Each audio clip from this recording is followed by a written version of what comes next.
Oh, darling, come in. Sit down. No, not on the edge of the seat like that, perched like a nervous little sparrow ready to fly away at the first sound of trouble. Sit all the way down. Take a breath. Good. Now take another one, because I suspect you have not been breathing properly in quite some time, and that is something we are going to fix together before this video is over. Now, I want to ask you something, and I want you to be honest with me, because we are friends now, you and I, and friends do not pretend with each other. When was the last time you woke up and your very first thought was something wonderful? Something like, what a magnificent day this is going to be. Or, I feel gloriously, outrageously at peace with the world. Go on, think about it. Take a moment. Yes, that is what I thought. If you are watching this video right now, there is a very good chance that your first thought this morning was something closer to dread, or worry, or that particular brand of nameless anxiety that does not even have the decency to attach itself to something specific, so you cannot even argue with it properly. It just sits there in the pit of your stomach like an uninvited guest who has eaten all your food and refuses to leave. And here is the thing that makes me want to laugh, not at you, never at you, but at the absolute absurdity of how we live here is the thing. You woke up this morning in a perfectly good body, in a world full of perfectly good possibilities. And the first thing your nervous system did was send out an emergency alert, like someone had pressed a big red button inside your chest. And nobody pressed anything. Nothing happened. The world was right there, waiting for you. And yet, anxiety. I have seen this. I have lived among people who carry their worry like a beloved pet they cannot bear to put down, even when that pet is biting them. And I have something to tell you today that might just change everything. It is not complicated. It is not expensive. It does not require a retreat in the mountains, or a year of therapy, or a particularly trendy supplement. What I am going to tell you today involves words. Just words. But not just any words, the right words, spoken at the right time, in the right spirit. And by the end of this, you are going to understand why the words you speak and the words you think are either your greatest medicine or your worst poison. So stay with me, because this is going to be one of the most useful conversations you have ever had about your nervous system, your peace, and the extraordinary power that you already carry inside your own mouth. Let us begin. First, I want to acknowledge something, because I believe deeply that a person must feel seen before they can be helped. So, let me see you for a moment. You are not lazy. You are not broken. You are not somehow less capable than the people around you who seem to glide through life without visible panic. You are not weak, and you are not making it up, and you are absolutely positively not just being dramatic. Anxiety is real. It is physical.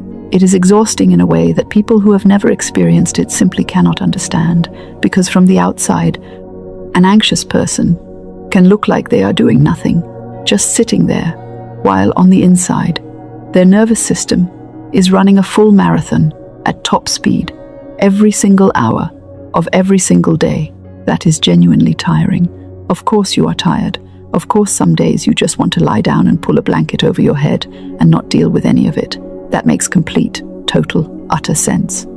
And here is what I also know about you. You wonderful, exhausted, brave little human. You are still here. You kept going. You found this video somehow, whether the universe nudged you toward it, or the algorithm did, which I personally believe are sometimes the same thing. And you are watching it because somewhere inside you, underneath all that noise and tension and worry, there is a part of you that still believes things can be better. That part of you is right. And that part of you, my dear, is the part we are going to nourish today.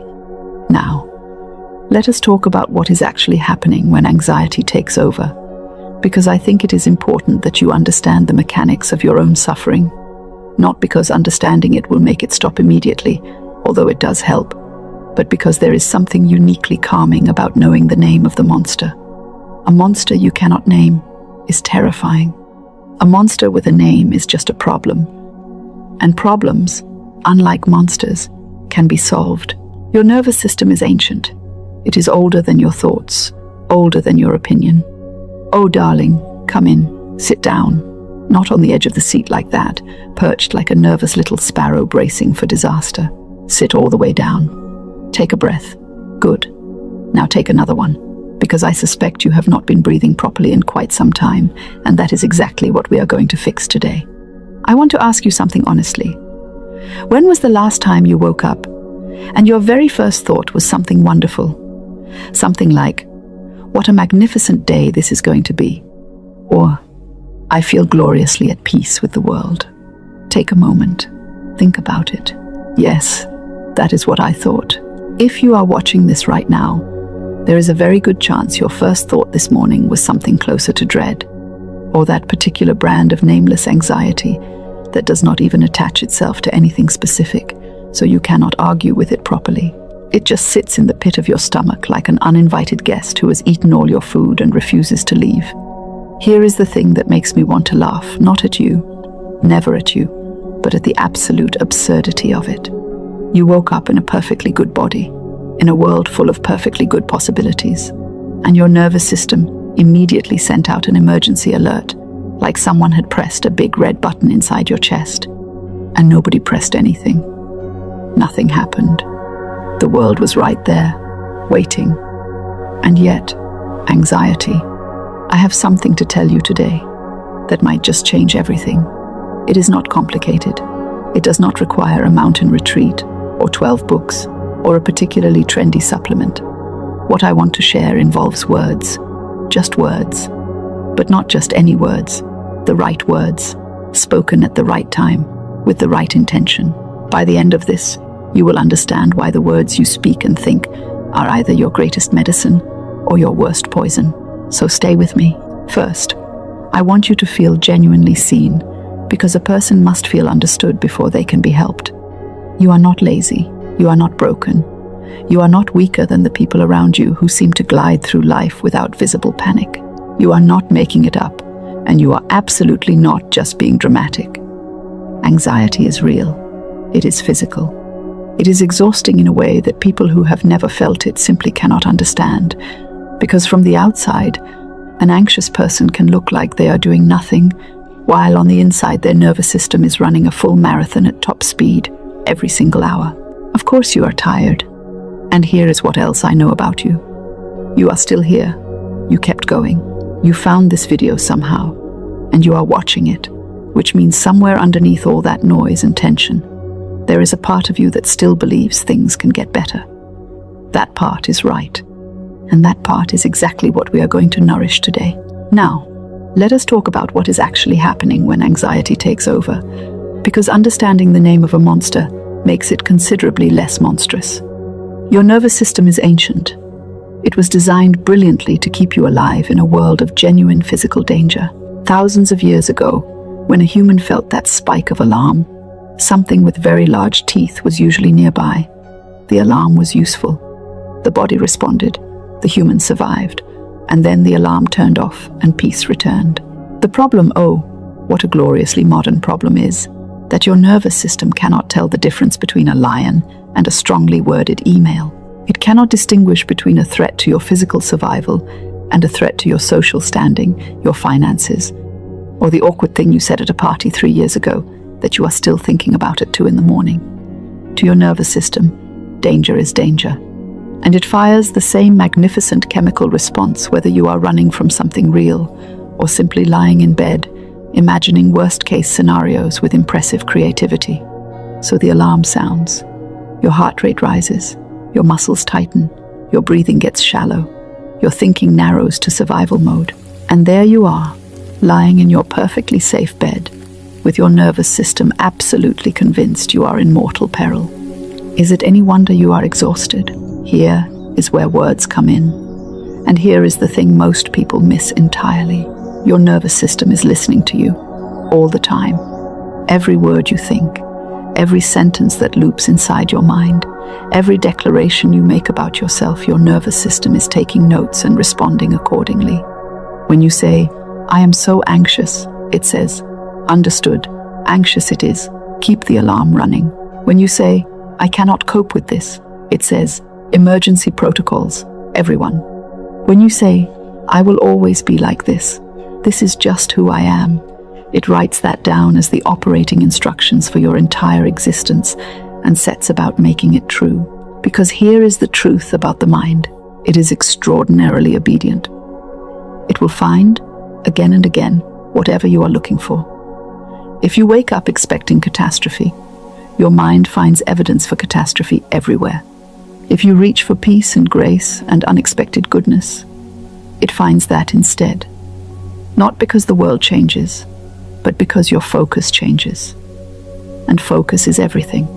This is not wishful thinking. I am not asking you to paste a smile on your face while the house burns. I am asking you to be deliberate, which is entirely different. Wishful thinking says, everything is fine when it is not. Deliberate thinking says, my nervous system is activated right now, but I am safe. I have survived every difficult moment before this one. Peace is available to me right now, if I choose to reach for it. That is direction. And affirmations, real affirmations, not the kind muttered half-heartedly into the bathroom mirror while secretly believing none of it. Real affirmations are the turn signal of the mind. They say, we are going this way now. We are steering toward peace. We are moving away from catastrophe and toward trust. Let me give you them now. The first one is my personal favorite, and it is both true and radical for someone whose nervous system is currently managing 17 imaginary disasters. I am safe in this moment. Right here, right now, I am safe. This is not a lie. Whatever your circumstances, if you are watching this video, you are in this precise moment physically safe. The catastrophes your mind is generating are future-focused. They have not happened. They may never happen. The only moment where peace is actually possible is this one. So tell the truth about this moment. Right now, you are safe. Say it. Say it again. Let it land. The second affirmation. My nervous system is doing its best to protect me, and I thank it, and I gently let it know that I am all right. This one stops the war. One of anxiety's cruelest tricks is making you anxious about being anxious. You feel the anxiety, then feel terror at the feeling, then shame about the terror, then frustration at the shame, and suddenly, you are in a spiral so far from the original trigger that you have completely lost the thread. This affirmation interrupts that. It treats your nervous system the way you would treat a loyal, well-meaning friend who is slightly overreacting. You do not berate that friend. You say, I hear you, I see you, I appreciate you, and it is okay. We are fine. The third. Peace is my natural state. I return to it now. This one takes the longest to believe, and does the most work once you do. Because somewhere along the way, you may have begun to believe that anxiety is your baseline. That peace is the lucky aberration, the thing you feel on very good days but cannot count on. But that is backward. Anxiety is the aberration. Peace is the foundation. The nervous system does not want to stay in alarm mode. It wants to settle. It is only the accumulated weight of fearful thinking that keeps dragging it back into high alert. You are not anxiety. You are a person who has been practicing anxiety, and you can practice something else. Peace is my natural state. I return to it now. The fourth, and I say this one with particular delight, because it has saved me from the spiral more times than I can count. I do not have to solve everything today. Today, I only have to breathe. The anxious mind believes with absolute conviction that if it stops spinning, everything will fall apart. That the worrying is doing something useful. But you cannot think your way out of a feeling. And most of what we worry about is not a problem to be solved, it is a fear to be met. Meet it gently. Tell yourself you do not need all the answers today. You just have to get through this breath. That is enough. That has always been enough. The fifth affirmation. I trust the process of my life. Good things are unfolding for me, even when I cannot see them. I know. I heard the eye roll, and I understand. Because this one asks the most of you. It asks you to choose faith over fear, which is genuinely the most countercultural thing a person can do in a world that profits handsomely from keeping you afraid. But let me ask you something. Think of a moment you were certain was the worst thing that could have happened. A door that closed, a plan that collapsed, a loss that felt unsurvivable. Are you still here? Did anything good come after that terrible thing?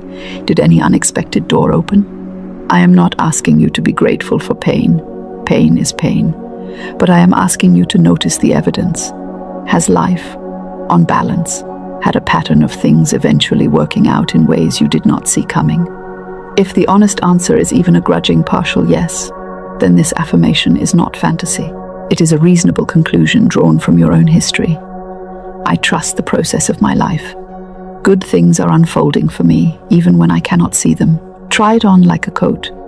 You do not have to believe it completely on day one. Just wear it and see how it feels. The 6th, I release what I cannot control. My energy goes to what I can. We pour ourselves into things entirely outside our power. We agonize over other people's opinions. We replay old conversations, trying to rewrite them in our minds. We plan elaborately for disasters that have not happened and may never happen, spending real, precious, irreplaceable energy on imaginary catastrophes. And here is what I want to gently point out. All of that energy, what if you redirected it toward what is actually inside your control? Your breath, your next small step, the thought you can choose. Right now, in this moment, the peace you can choose to practice, even imperfectly, for just 5 minutes. I release what I cannot control. My energy goes to what I can. The 7th, and please say this one slowly, because it tends to skip right past people without landing. I am worthy of peace. I do not have to earn the right to feel calm. Some of you carry a belief so buried you may not know it is there. That peace must be deserved. That you can only relax when everything is handled. That calm is a reward for productivity, not a birthright. That you cannot feel good until you have fixed the situation, resolved the conflict, improved yourself sufficiently. I want to challenge that with every ounce of gentle ferocity I possess. Peace is not a reward. It is a right. You were born with the right to feel safe in your own body. That right was not revoked by your imperfections, your mistakes, or your to-do list. Imperfect and unfinished, and mid-problem, you can choose peace. I am worthy of peace. I do not have to earn the right to feel calm. Say it like you mean it. Fake it slightly at first if you must, especially then. Now, let me tell you how to use these, so they actually work. Because I know some of you have tried affirmations before, given up after 3 days because nothing transformed, and concluded they are nonsense. So let me address that honestly. Repetition is everything. One affirmation said once on a Tuesday while distracted will do approximately nothing.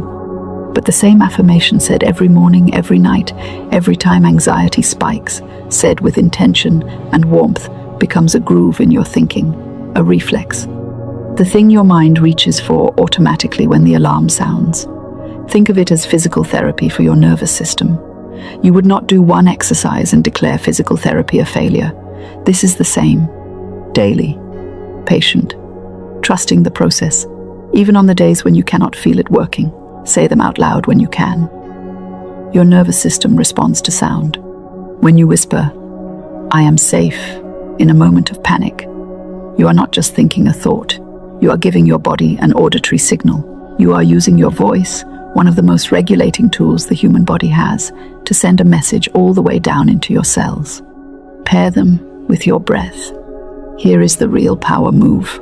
When you make your exhale longer than your inhale, you activate the parasympathetic nervous system, the rest and digest response, the antidote to fight or flight. Combine that with an affirmation, and you are reaching the nervous system from 2 directions at once. Inhale 4 counts. Hold 4 counts. Exhale 6 counts. On the exhale, say your affirmation. Breathe in peace. Breathe out fear.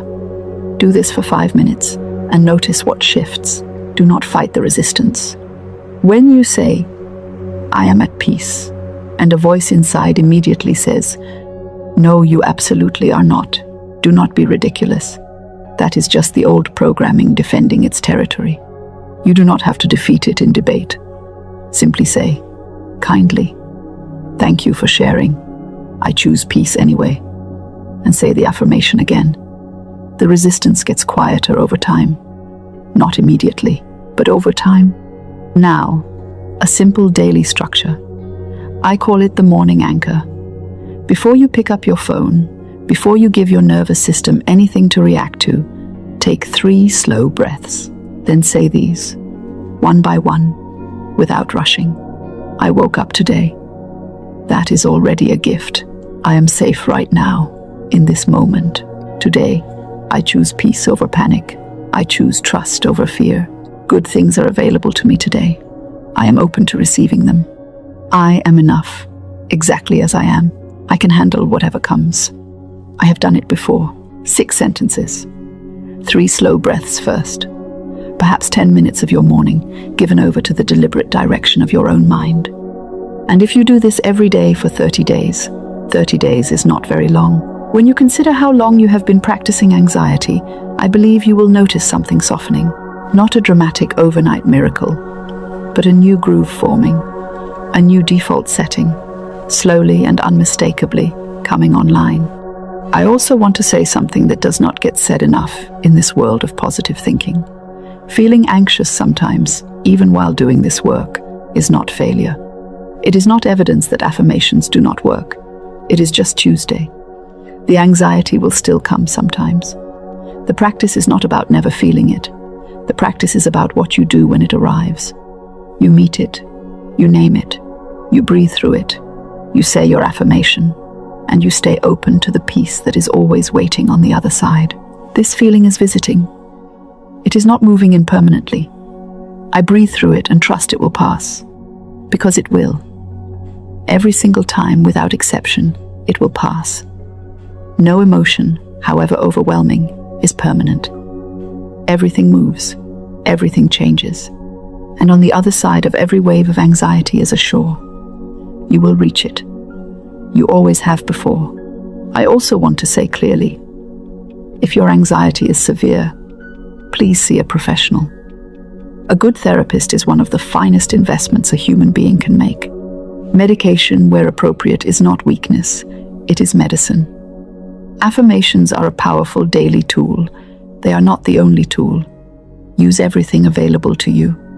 You deserve the full arsenal of support. Before I let you go, here is your homework. Just one thing, because if I give you 12 steps, you will feel overwhelmed before you begin, and anxiety wins that round. Tonight, before you sleep, pick one affirmation from everything we covered, the one that made something in your chest shift, even slightly. Write it down on paper, in your notes app, on your hand if that is what you have. Say it 3 times. Slowly, out loud if possible. Then put it somewhere. You will see it tomorrow morning. Your mirror, your nightstand, your phone screen. That is it. One affirmation. 3 times tonight. Somewhere visible tomorrow. So small, you almost cannot fail. And if you do that one thing tonight, and once more tomorrow, and once more the day after you have begun, and beginning is everything. You do not need to know the whole path. You just need the first step. And you have already taken it by being here. I believe in you, not in a vague motivational poster kind of way, but in a specific, grounded, I have seen what humans are capable of kind of way. Your nervous system can learn peace the same way it learned worry.